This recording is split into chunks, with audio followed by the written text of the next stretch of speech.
Hi, இன்றைக்கான வீடியோவில் நம்ம பஸ் ரிலேட்டடான சென்டென்ஸ் தான் பார்க்க போகிறோம். ஓகேவா? பஸ் ஸ்டாப் இல்லைன்னா பஸ்ஸுக்கு வெயிட் பண்ணுற தருணம், இந்த தருணத்தில்னா நம்ம சென்டென்ஸ் பேசுவோம்ல, அதை பற்றி இந்த வீடியோவில் சில சென்டென்ஸ் தான் பார்க்க போகிறோம். ஃபஸ்ட்டு பாருங்கள், பேருந்து சீக்கிரம் வரப்போகுது.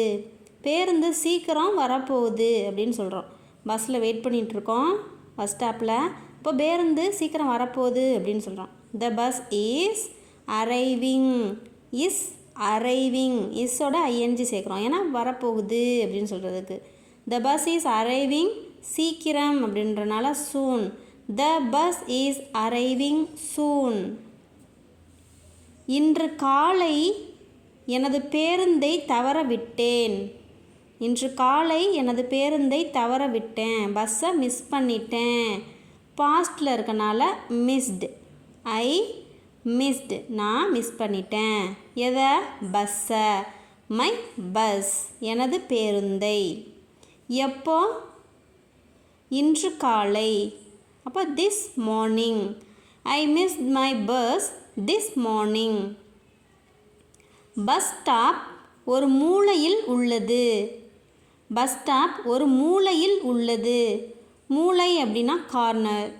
பஸ் ஸ்டாப் அப்படின்னு சொல்லும்போது த bus stop is. Bus stop தான் மூலையில் இருக்குன்னு சொல்ல போகிறோம். அப்போ த bus stop is around the corner. மூலையில் இருக்குது அப்படின்னா அரவுண்ட் த கார்னர். மூலையில் அப்படின்னு சொல்லும்போது கார்னர் யூஸ் பண்ணணும். நாம் அடுத்த பஸ்ஸை பிடிக்க வேண்டும். பஸ்ஸை மிஸ் பண்ணிட்டீங்க, இப்போ அடுத்த பஸ்ஸை பிடிக்கணும் அப்படின்னு சொல்கிறீங்க. வி, நாம் அப்படின்னா வி. நீடு டு, இப்போ நம்ம பிடிக்கணும் அடுத்த பஸ்ஸை, நமக்கு தேவை இருக்குது அடுத்த பஸ்ஸை பிடிக்கணும் அப்படின்னு. அப்போ we need to catch the next bus. அடுத்த பஸ்ஸை பிடிக்கணும். Catch the next bus. இல்லை அப்படின்னா we have to catch the next bus அப்படின்னு கூட சொல்லலாம். We need to catch the next bus இல்லைனா we have to catch the next bus, எது வேணால் சொல்லிக்கிறலாம். இன்று பேருந்தில் கூட்டம் அதிகமாக உள்ளது. இப்போது பேருந்தோட ஸ்டேட் அதை சொல்கிறோம். பேருந்து கூட்டமாக இருந்துச்சு அப்படின்னு. த பஸ் இஸ் வெரி, அதிகமாக உள்ளதுன்னு சொல்லும்போது very crowded today.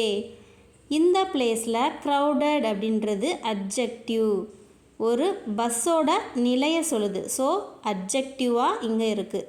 The bus is very crowded today. இதுவே நெக்ஸ்ட்டு சென்டென்ஸ்லேயோ இல்லை வேறு இதுலேயோ மக்களை பற்றி ஒரு க்ரௌடட் அப்படின்னு சொல்லும்போது அது நவுனாக இருக்கும். இது பஸ்ஸோட நிலையை சொல்கிறனால அட்ஜெக்டிவ் இந்த இடத்துல. த bus is very crowded today.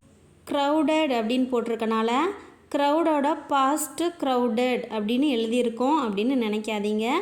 இது பஸ்ஸோட ஸ்டேட், அதோட நிலையை சொல்லுது.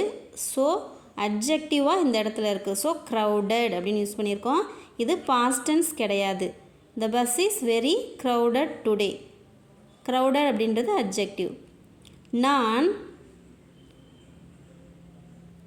நான் ஒவ்வொரு நாளும் பள்ளிக்கு பேருந்தில் செல்கிறேன். நான் டெய்லியுமே ஒவ்வொரு நாளுமே பள்ளிக்கு பேருந்தில் செல்கிறேன். பள்ளிக்கு பேருந்தில் செல்கிறேன். ஐ கோ டு ஸ்கூல். எதன் மூலமாக போகிறாங்க? By bus everyday. பஸ்ஸோட வழியாக போகிறாங்க, பஸ் மூலமாக. So by bus everyday. இது சிட்டி சென்டருக்கு செல்லும் பேருந்தா? இந்த பஸ்ஸு சிட்டி சென்டருக்கு போகுமா அப்படின்னு கேட்போம்ல. அப்போது இது சிட்டி சென்டருக்கு செல்லும் பேருந்தா அப்படின்னு கேட்குறோம். ஈஸ் கொஷினாக கேட்கும்போது ஈஸ் முன்னாடி வந்துடும். Is this the bus to the city centre? To the city centre. இக்குன்னு இருக்குல்ல, சிட்டி சென்டருக்கு. அப்போ டு த சிட்டி சென்டர். இப்போது எந்த இடத்துக்கு போகணுமோ அதை நீங்கள் யூஸ் பண்ணிக்கலாம். Is this the bus go to Madurai, அந்த மாதிரி. நான் பேருந்து நிறுத்தத்தில் பேருந்திற்காக காத்திருப்பேன். ஃப்யூச்சரில் சொல்கிறாங்க காத்திருப்பேன். அப்போது வில் யூஸ் பண்ணுறோம். ஐ வில் வெயிட். பேருந்திற்காக காத்திருப்பேன். ஐ வில் வெயிட், நான் காத்திருப்பேன். ஃபார் த பஸ், பஸ்ஸிற்காக, அதாவது பேருந்திற்காக. அட் த பஸ் ஸ்டாப், பேருந்து நிறுத்தத்தில். I will wait for the bus at the bus stop. நான் வெயிட் பண்ணுறேன் பஸ்ஸுக்காக. எங்கே அதெல்லாமே எழுதியாச்சு. நெக்ஸ்ட்டு நான் அடுத்த பேருந்து நிறுத்தத்தில் இறங்க வேண்டும். நான் அடுத்த பேருந்து நிறுத்தத்தில் இறங்க வேண்டும். I need to get off. Get off அப்படின்னா பேருந்துலேருந்து இறங்குறதுக்கு தான் கெட் ஆஃப். பேருந்தில் ஏறுறதுக்கு கெட் ஆன். ஸோ பேருந்துலேருந்து இறங்கணும் அப்படின்னா கெட் ஆஃப் அப்படின்னு யூஸ் பண்ணணும். At the next bus stop. At the next bus stop அடுத்த பேருந்து நிறுத்தத்தில். I need to get off at the next bus stop. நான் என் பையை பேருந்தில் தவற விட்டுவிட்டேன். இல்லைன்னா பேருந்தில் விட்டுவிட்டேன். I left my bag. பேருந்தில் விட்டுட்டேன் அப்படின்னு சொல்கிறதுனால I left my bag on the bus. பஸ்ஸில் விட்டுட்டேன். என் பேக்கை பஸ்ஸில் விட்டுட்டேன். இது நாளின் இறுதி பஸ்ஸா? இது நாளின் இறுதி பஸ்ஸா? இதுதான் இந்த நாளோட லாஸ்ட் பஸ்ஸா அப்படின்னு கேட்குறாங்க. Is this the last bus of the day? Is this the last bus? இதுதான் லாஸ்ட் பஸ்ஸா இந்த நாளோட அப்படின்னு கேட்குறனால of the day. Is this the last bus of the day? இல்லைனா இதுதான் லாஸ்ட் பஸ்ஸான்னு கேட்கணும்னா is this the last bus அதோட நிப்பாட்டிக்கலாம். பேருந்து ஃபுல்லாக இருக்குது, அதனால் நம்ம அடுத்த பேருந்துக்காக காத்திருக்க வேண்டும். பேருந்து ஃபுல்லாக இருக்குது. The bus is full. அதனால் ஸோ நாம் வி அடுத்த பேருந்துக்காக காத்திருக்கணும். We have to wait. நம்ம காத்திருக்க வேண்டும். எதுக்காக?